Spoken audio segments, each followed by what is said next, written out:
tagal kong hindi nakapag-upload ng mga videos, but that's okay kasi today medyo a little bit special ang video na i-upload ko. Gawa ng isa sa president ng party list dito sa Turkey ay bibisita dito sa Marmara Island. And ngayon, bibidyohan ko lang ng kaunti yung kanyang speech para ma-share ko lang sa inyo. But naka-Turkish siya, no? So, at least ipapakita ko lang naman sa inyo kung sino siya. Actually, dalawa silang sinusuportahan namin ng mag-asawa. Yung isang ay JHP at isa yung E-Party. But now, ang makikita natin sa video ay ang president ng JHP Party or CHP. Yan, CHP Party na si Özgür Özel ang kanyang pangalan. So,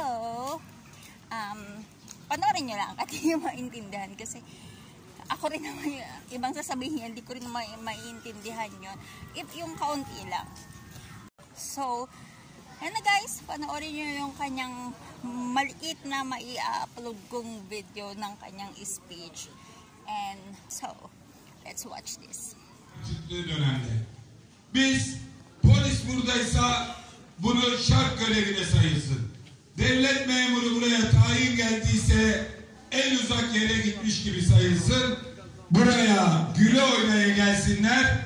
Yüzleri gülsünler. Size hizmet ediyoruz. Cumhuriyet Halk Partisi bunu savunuyor, bunu sağlayacak. Cumhuriyet Halk Partisi'nin vizyonu bu ülkeyi Avrupa Birliği'nin tam üyesi yapmak. Gazi Mustafa Kemal Atatürk demiş ki gelişmiş ülkeleri yakalayın geçin. Ve uluslararası toplumda, milletler arası toplumdaki yerini Türkiye Cumhuriyeti alsın. Orada 55 bin dolar milli gelir var. Tayyip Bey'in özendiği, gidelim dediği yerlerde 4500 dolar. Tayyip Bey 6-0 attı Allah için. Hakkını yemeyelim. Ama 6-0'ı atınca hayat kolaylaşmadı. Geçim kolaylaşmadı. Hesap kolaylaştı.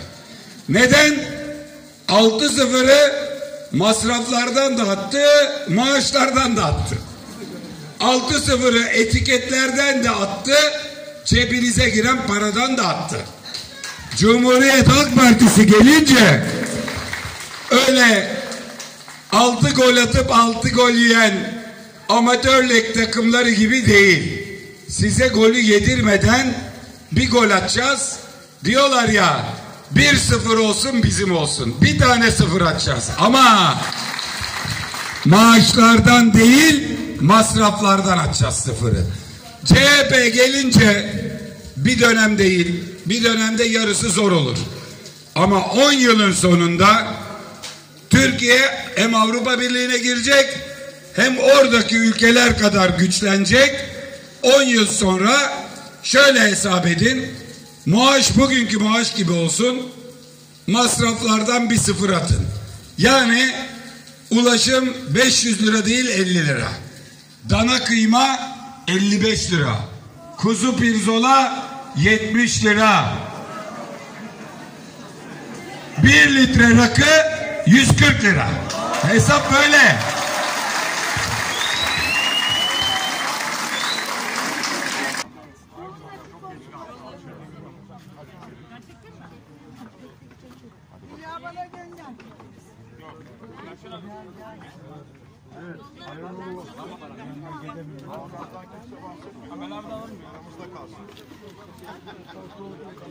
Kusura bakmayın. Nasıl gidiyor?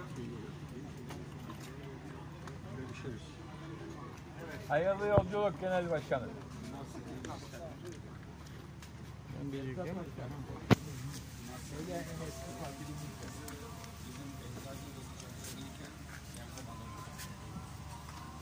Sayın Genel Başkanım, İsmail Mersi, 38 yıllık partiliyim. CHP'de eyvallah. Eyvallah. Sağ olun. Hemen seçin, erken seçin. İnşallah. Bastırın. Sokağa indirin.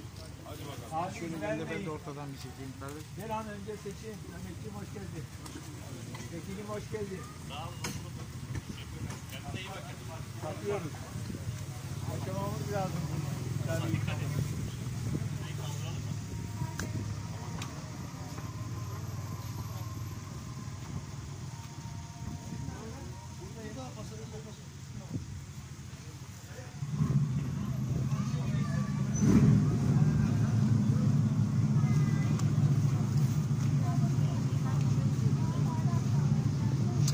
Ne zamanda gene bekleriz. Şeyi de alalım. Hemen çekiyorum. Hadi sen bana bak. 3 tane yap. Hangisini çekeyim?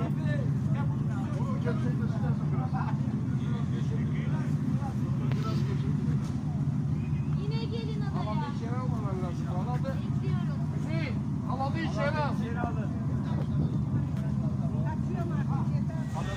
So, ayun naman guys, at narinig natin yung mga pangarap niya na gusto niya mangyari dito sa Marmara Island.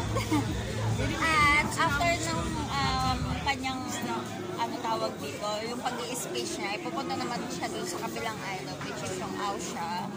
And I'm not sure kung kami ba ay susunod pupunta doon. Nagtatanungan kami dalawa kasi hindi namin alam kung meron bang available na ferry boat na maghahatid doon ng libre or at the same time available hanggang sa makabalot kami dito sa Marmara Island. So, yan, we will see. Hintayin ko lang yung kanyang desisyon kung kami ba ay susunod o hindi. But I am looking forward na sana lahat ng mga sinabi ni President hindi siya president ng bansa kaysa ng party list lang na sana matutupad lalo na mostly yung pagdating sa healthcare dito sa Marmara Island and second ay yung natural gas na sana nga ay maisa katuparan yun. So, guys, thank you for watching.